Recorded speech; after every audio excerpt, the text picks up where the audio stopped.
Since that day, I've never went out more than necessary. I'm not a shun, but I was afraid of running into Shin Kuroi or Amaki-San. I can't explain all that well what I'm exactly afraid of,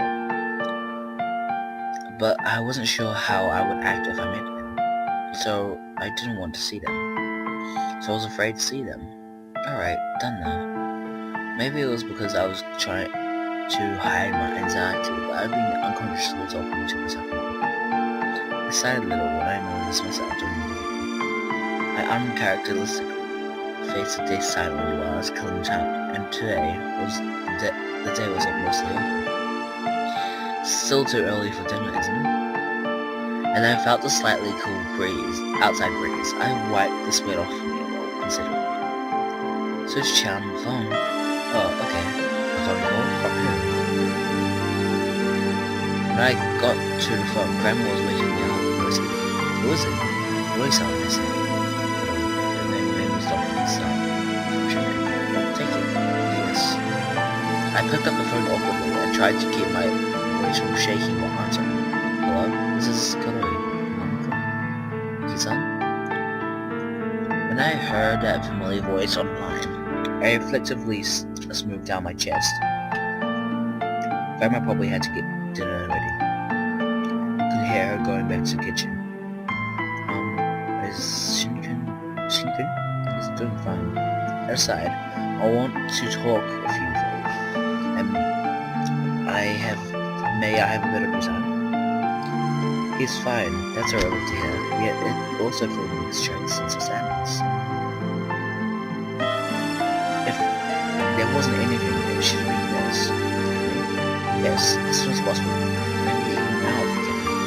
Now? What's all this all of a sudden? Oh, who has busy as it is? He must have really tried to scrape some time together for this. Shit, I got milk on my fucking... Ugh. That won't work.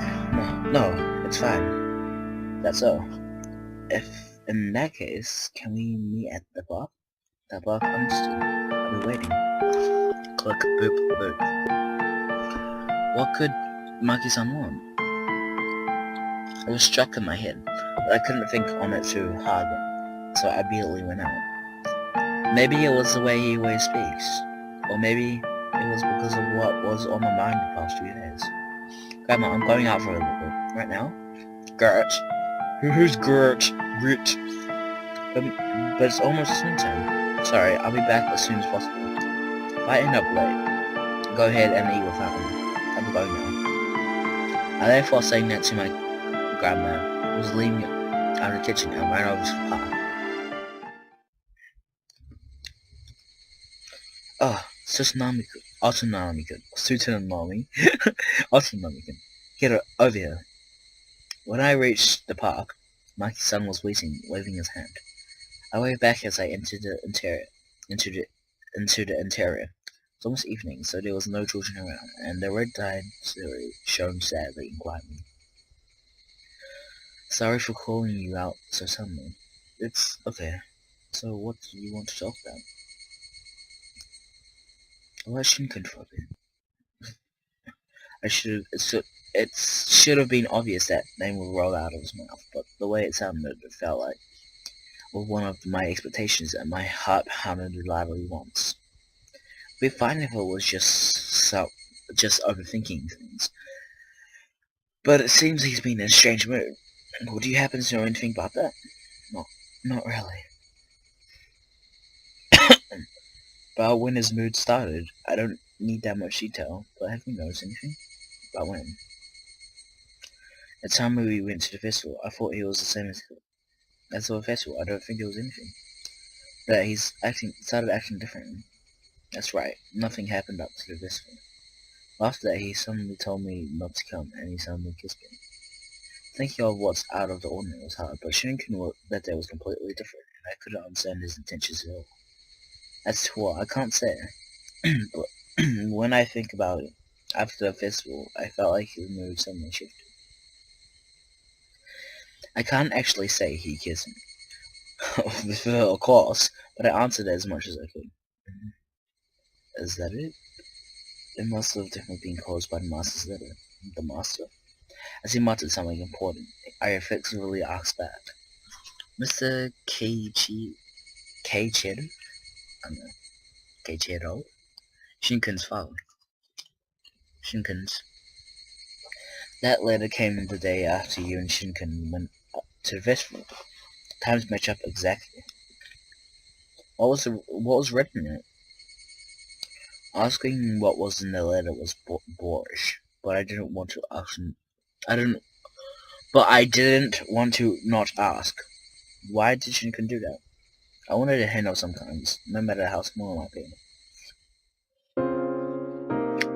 The letter was a summation of recent events, a worry about being unable to meet the sun, and it was attached to an invitation note. A letter of invitation from an overseas technical school? Yes. It's a prestigious school that has turned out many great pastier. Like, I still can never say that. If it's from the master, it might be a gift for the son he can't normally see. But for Shinkun, he may be nearing a painful choice. To give up his life here, to turn down his father's favor. One of the two. As Amaki-San spoke, he put a finger up. He put up a finger for each choice, and he looked while he was making a peace sign. Looked like he was making a peace sign. Has Shinkun already decided? Not saying anything about that. If he doesn't want to, and if we inform them after, it's possible to wipe this off the neighbors.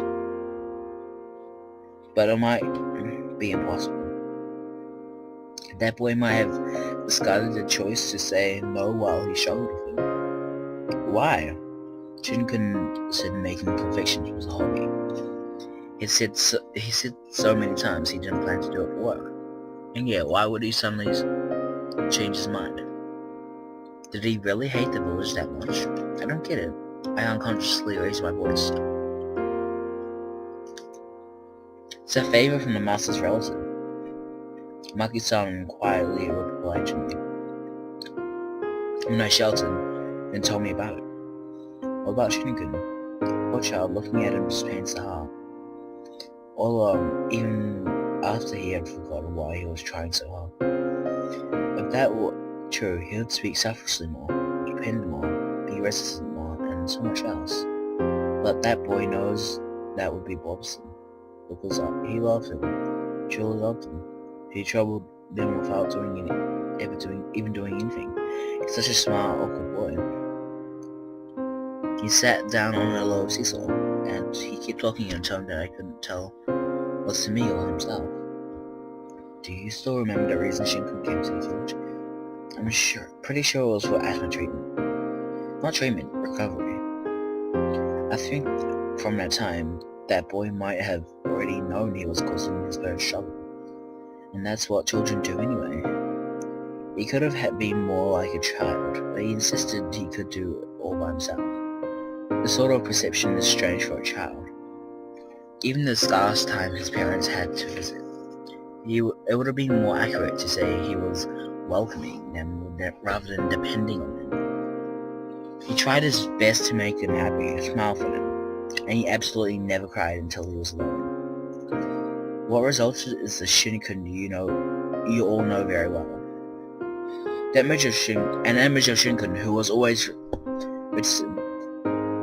looking uninterested and always looking unpleasant crossed my mind. Unpleasable, I mean.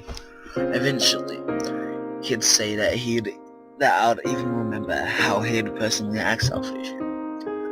Somehow, it seems like he's still unable to rely on others. After saying that, Amaki-san gave a little breath. This guy really is Shinkun's family. He understood Shinkun more than anyone else, and he supported him just as much. But then why? Maki-san?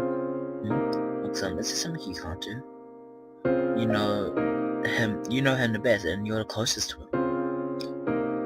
It's because I'm his caretaker. They both looked the same bright and cheery face as always. That was the first time I could tell it was fairly crafted mask. It's a finely crafted mask. If I told him his true feelings, he would surely follow them. If I said, "Don't you really want to stay here?" he would probably stop feeling conflicted. But I have no intention of doing so.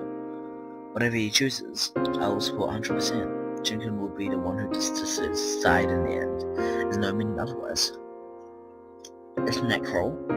I think so, but any advice I'd give would indirectly become an order. Nothing would change in that situation. Because Amaki said so, is unacceptable. There's no meaning if he doesn't choose by himself. This is as far as the Guardian's role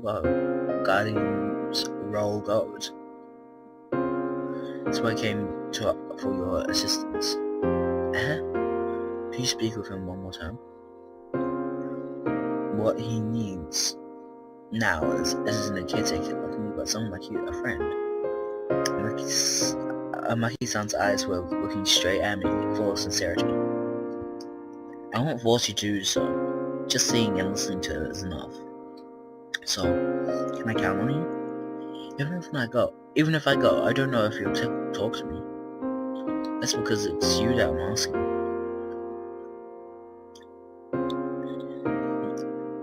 Amaki-san's stressed because it's you. I couldn't answer back. I wanted to see Shin Kuroi. I wanted to see him and talk to him clearly one more time. But when he just yelled and shut me out, I won't take your answer now. If you do want to, visit whenever you like. Before we have to leave, you have to leave. I understand.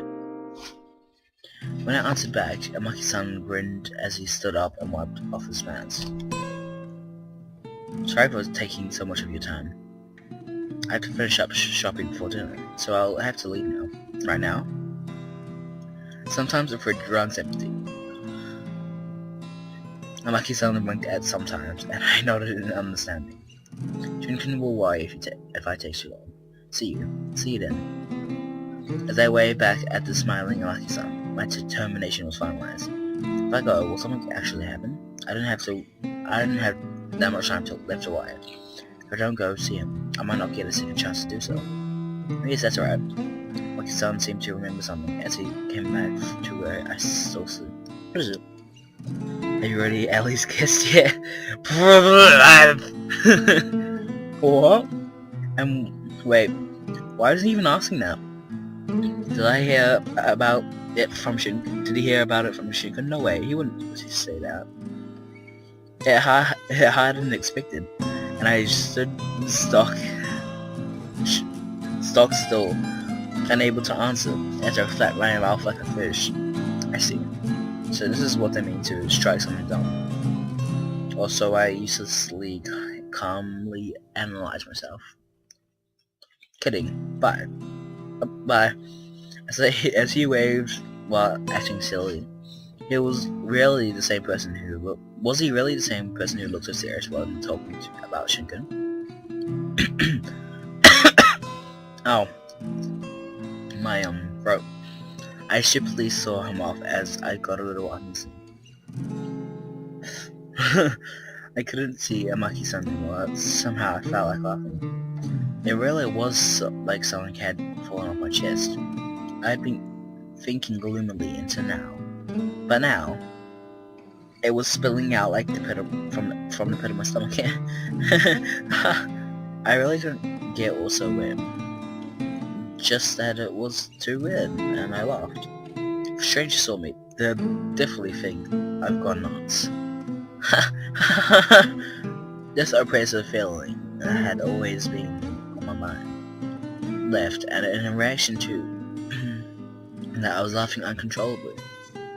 Next to the seesaw on the dust-colored park, I kept laughing. I decided when tomorrow comes, I'm going to Shinkansen's. You better be going now.